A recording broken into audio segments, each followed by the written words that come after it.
ನಮಸ್ಕಾರ ವೀಕ್ಷಕರೇ, ತುಮಕೂರು ಹಾಲು ಒಕ್ಕೂಟದ ಚುನಾವಣೆಯ ಅಧ್ಯಕ್ಷರ ಸ್ಥಾನ ಇನ್ನು ಕೇವಲ 2 ಗಂಟೆಯಲ್ಲಿ ತೀರ್ಮಾನ ಆಗ್ತಾ ಇದೆ. 9ನೇ ತಾರೀಕು ಏನ್ ನಡೆದಿತ್ತು, ತುಮುಲ್ ನಿರ್ದೇಶಕರ ಸ್ಥಾನಕ್ಕೆ ಈಗಾಗಲೇ ಎಲ್ಲಾ ತಾಲೂಕುಗಳಿಂದನೂ ಕೂಡ ನಿರ್ದೇಶಕರುಗಳಾಗಿ ಆಯ್ಕೆ ಆಗಿದ್ದಾರೆ. ಆ ನಿರ್ದೇಶಕರುಗಳಲ್ಲಿ ಒಬ್ಬರು ಯಾರಾದ್ರೂ ಅಧ್ಯಕ್ಷರಾಗ್ತಾರೆ ಅನ್ನುವ ಮಾತುಗಳು ಕೇಳಿ ಬರ್ತಾ ಇತ್ತು.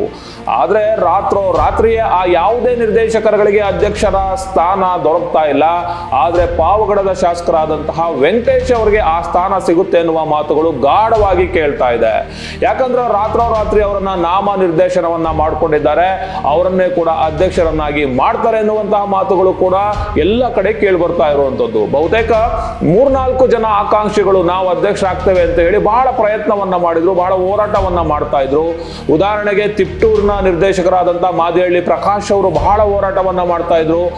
ಗುಬ್ಬಿಯ ನೂತನ ನಿರ್ದೇಶಕಿಯಾಗಿದ್ದಂತ ಭಾರತಿ ಶ್ರೀನಿವಾಸ್ ಅವರು ಖಂಡಿತವಾಗ್ಲೂ ನಮ್ಗೆ ಈ ಬಾರಿ ಮಹಿಳಾ ಕೋಟದಲ್ಲಿ ಅವಕಾಶ ಸಿಗುತ್ತೆ ಅನ್ನುವ ಮಾತುಗಳನ್ನ ಆಡ್ತಾ ಇದ್ರು.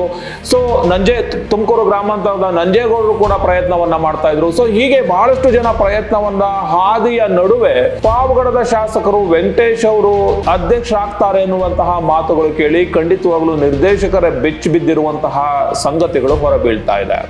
ತುಮಕೂರು ಹಾಲು ಒಕ್ಕೂಟಕ್ಕೆ ನಡೆದಂತಹ ಚುನಾವಣೆ ಖಂಡಿತವಾಗಿಯೂ ಶಾಸಕರ ಸ್ಥಾನಕ್ಕೆ ಪೈಪೋಟಿ ನಡೆಯುವಷ್ಟು ಮಟ್ಟಕ್ಕೆ ನಡೆದಿತ್ತು.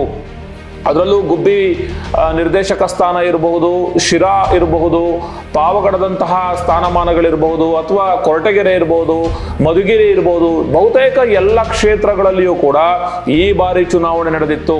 ಬಹುತೇಕ ವರ್ಷಗಳ ಕಾಲ ಅವಿರೋಧವಾಗಿ ಆಯ್ಕೆ ಆಗ್ತಾ ಇದ್ದಂತ ತುಮುಲ್ ನಿರ್ದೇಶಕರ ಸ್ಥಾನಗಳು ಈ ಬಾರಿ ಚುನಾವಣೆ ನಡೀತು. ಚುನಾವಣೆ ದೊಡ್ಡ ಮಟ್ಟದಲ್ಲಿಯೇ ಸದ್ದನ್ನ ಮಾಡಿತ್ತು. ಪಾವಗಡದಲ್ಲಿ ನಿರ್ದೇಶಕರು ಕೇವಲ ಒಂದೇ ಒಂದು ಮತದಲ್ಲಿ ಗೆಲುವನ್ನ ಪಡೆದಂತಹ ವಿಶೇಷತೆ ಕೂಡ ಕಂಡಿತ್ತು. ಈ ನಡುವೆ ಈ ನಿರ್ದೇಶಕರುಗಳಲ್ಲಿ ಯಾರೋ ಒಬ್ರು ಅಧ್ಯಕ್ಷರಾಗ್ತಾರೆ ಅನ್ನುವಂತ ಬಹಳಷ್ಟು ಕಾತುರ ಎಲ್ರಿಗೂ ಇತ್ತು. ಆದ್ರೆ ಏಕಾಏಕಿ ರಾತ್ರಿ ಇದು ಬದಲಾವಣೆ ಆಗಿರುವಂತದ್ದನ್ನ ನಾವು ನೋಡ್ತಾ ಇದ್ದೇವೆ. ಇನ್ನು ಕೆಲವೇ ಗಂಟೆಗಳಲ್ಲಿ ಅಧ್ಯಕ್ಷರ ಚುನಾವಣೆ ನಡೀತಾ ಇದೆ. ಅಧ್ಯಕ್ಷರಿಗೆ ಯಾರು ನಾಮಪತ್ರವನ್ನ ಹಾಕ್ತಾರೆ ಅನ್ನುವುದರ ಬಗ್ಗೆ ಕೂಡ ಇವಾಗ ಸಚಿವ KN ರಾಜಣ್ಣನವರ ಮನೆಯಲ್ಲಿ ಒಂದು ಸಭೆ ಕೂಡ ಈಗ ಆರಂಭ ಆಗಿದೆ. ಆ ಸಭೆಯಲ್ಲಿ ಏನ್ ಡಿಸೈಡ್ ಆಗುತ್ತೆ, ಕೇವಲ ಒಬ್ಬರು ನಾಮಪತ್ರವನ್ನು ಹಾಕುವಂತ ಸಾಧ್ಯತೆಗಳು ಇದೆ. ಸೊ ಇದರ ನಡುವೆ ಮಾಜಿ ಸಚಿವರು ಹಾಲಿ ಶಾಸಕರಾಗಿರುವಂತಹ KSRTC ನಿಗಮ ಮಂಡಳಿಯ ಅಧ್ಯಕ್ಷರಾಗಿದ್ದಂತ ಭಾರತಿ ಶ್ರೀನಿವಾಸ್ ಅವರು ಈ ಬಾರಿ ಖಂಡಿತ ಆಗೇ ಆಗ್ತಾರೆ. ಬಹಳ ಮುಂಚೂಣಿಯಲ್ಲಿ ಓಡ್ತಾ ಇದ್ದಂತ ಹೆಸರು ಭಾರತಿ ಶ್ರೀನಿವಾಸ್ ಅವರ ಹೆಸರು. ಆದ್ರೆ ಏಕಾಏಕಿಯಾಗಿ ಈಗ ಅವರನ್ನ ತಪ್ಪಿಸಿ ಇನ್ನೊಬ್ಬರಿಗೆ ಮಣೆ ಹಾಕ್ತಾ ಇರುವಂತದ್ದನ್ನು ಕೂಡ ನಾವು ನೋಡ್ತೇವೆ. ಇದೆಲ್ಲ ಒಂದು ಕಡೆ ಸಹಕಾರ ಸಚಿವರಾಗಿ ಕೆಲಸ ಮಾಡ್ತಿರುವಂತಹ KN ರಾಜಣ್ಣನವರ ಕೈ ಚಳಕ ಇಲ್ಲಿ ಹೆಚ್ಚಾಗಿ ಕಾಣ್ತಾ ಇದೆ.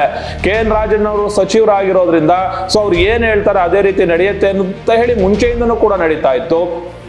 ಭಾರತಿ ಶ್ರೀನಿವಾಸ್ ಅವರು ಗೃಹ ಸಚಿವ ಡಾಕ್ಟರ್ G ಪರಮೇಶ್ವರ್ ಅವರನ್ನ, DK ಶಿವಕುಮಾರ್ ಅವ್ರನ್ನ, KN ರಾಜಣ್ಣವರನ್ನ, ಹಲವು ಸ್ವಾಮೀಜಿಗಳನ್ನ ಕೂಡ ಭೇಟಿ ಮಾಡಿದ್ರು. ಈ ಬಾರಿ ನಮ್ಗೊಂದು ಅವಕಾಶ ಮಾಡಿಕೊಡಿ ಎನ್ನುವ ಮಾತುಗಳನ್ನ ಕೂಡ ಆಡಿದ್ರು. ಆದ್ರೆ ಇಲ್ಲ ಒಂದ್ ಕಡೆ ಇವತ್ತು KN ರಾಜಣ್ಣನವರು ಗೆದ್ದಿರುವಂತ ಎಲ್ಲ ನಿರ್ದೇಶಕರನ್ನ ಕೈ ಬಿಟ್ಟು ನೂತನವಾಗಿ ಶಾಸಕ ವೆಂಕಟೇಶ್ ಅವರನ್ನ ಆಯ್ಕೆ ಮಾಡಿರುವಂತದ್ದು ಬಹಳ ಕುತೂಹಲಕ್ಕೆ ಕೂಡ ಎಡೆ ಮಾಡಿಕೊಟ್ಟಿದೆ. ಯಾಕೆ ಹೀಗಾಯ್ತು ಅನ್ನೋದ್ರ ಬಗ್ಗೆ ಇನ್ನೂ ಕುತೂಹಲ ಕಾಣ್ತಾ ಇದೆ. ಇನ್ನು 2 ಗಂಟೆಗಳಲ್ಲಿ ಬಹುತೇಕ 12 ಗಂಟೆಯ ವೇಳೆಗೆ ನಾಮಪತ್ರ ಸಲ್ಲಿಕೆ ಆಗಬಹುದು.